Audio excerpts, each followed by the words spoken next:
Hi there, everybody. You're traveling with Jack and, of course, my heavenly wife, Pam. At least I hope she's nearby.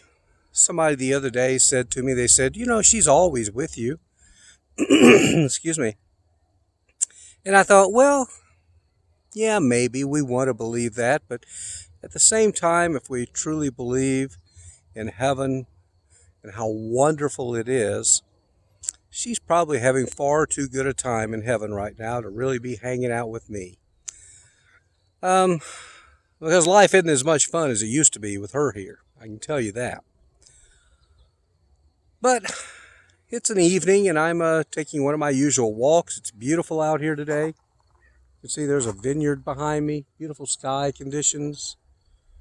It's really nice. I love taking these walks. I try and walk between 3 and 5 miles every day. Pam and I always did that, not just for health, but physical health, but also mental health as well. It's just good to be out there and enjoy. I was going to let you know, too, that I opened up the door with my employer, talking a little bit about what my future might look like, and the fact that I'm still a little undecided. I think they were a little concerned, thinking that maybe I was ready to jump ship, and I have those days where I am. I have days where I'm not. It's old news to you guys if you've watched any of these videos that I am a bit isolated up here without any family or even close friends because we moved here so shortly before Pam became ill. But I continue to make it one day at a time. I guess the biggest thing is when you're in this grief journey, we kind of, especially if we're still working age and fairly young in retrospect, we had thought about we were going to spend our retirement years with our loved one, with our soulmate.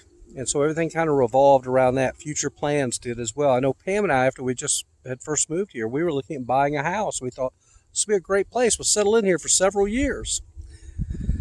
But that didn't happen, and now basically I have a small rental here at our historic community. It's 2 bedrooms, 1 bath. It's got a little office. It's all I need for the moment.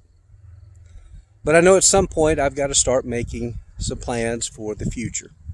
And I guess that's the message tonight. We have to remember that as long as we're here still on this earth, we've still got value. God still wants to use us. There's still things for us to do. We just have to listen for that inner voice to tell us what to do. For me at the moment, it's kind of a holding pattern. But I can feel that inner nudge that it's going to be time to probably move on at some point. When that will be, I don't know. God will know. And I stick by what we're taught, that God's plans are better than our plans. I've tried my plans, and sometimes they don't work out too well. I'm sure you have too. So I'm just going to put a lot of prayer into it and figure out what the future holds, just as you are as well. It's tough. Last night I did something that I've not been able to do since Pam passed. It's been almost 8 months. And I had a few photos on my phone of her in her last few months when she wasn't doing that well. I've even got some videos when she's trying to walk with a walker. I mean, this is a woman that we used to hike and run and go for miles and miles. In her last few months of life, she had to use a freaking walker. Well, I now have a lot of empathy for people that have those. But the point being, I was able to look at the photos of when she was ill, and she still would put a smile on her face and wave. She tried so hard. And I found that I was able to look at those photos and those more painful memories. And what I found was I didn't cry this time when I looked at them. And you know why? Because I looked at them and I said, as much as I miss her, I don't miss her being in pain like that. I don't miss her daily struggles. And I know she doesn't either. So I guess it's part of that letting go process. I don't have to look at them again. I love the happy memories way, way much better, but I just felt like I needed to look at that. And I did. Maybe you're in the same position. You've got something like that you've been putting off. When the time is right, the Spirit will move you and you will look.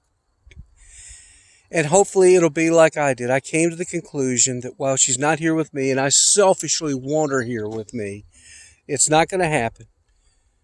If you're a believer, and I am, she's in heaven, and she's having a wonderful time and a wonderful life. And they say that time there is nothing like the time we have here. So I look at it as like this, that with every day I live, every day my kids live, every day our friends live, we're all one day closer to seeing Pam someday. I don't know what that reunion will be like, but we'll just have to wait and see, okay? That's about it. I've rambled enough for tonight. It's another weekend coming up. Going to be rainy and chilly here, but I'm not going to whine about it, okay? I'll get out and do something. In fact, I'm going to this place called Cowboy Dinner Tree out in the middle of nowhere. It's like a 3-hour drive from here. And I decided, what the heck, I'm going to go. And I actually called a couple of people I know from Bend, Oregon that were friends of ours. I said, would you meet me there? They're about 2.5 hours. They said, sure. So we're going to do that. You might want to check it out. Maybe I'll do a video on it later, okay? For now, thank you guys. Thank you for your prayers. Thank you for your support. If you get a chance, tell your friends. Subscribe to our channel here, Traveling with Jack and Pam. Have a good one. Bye-bye now.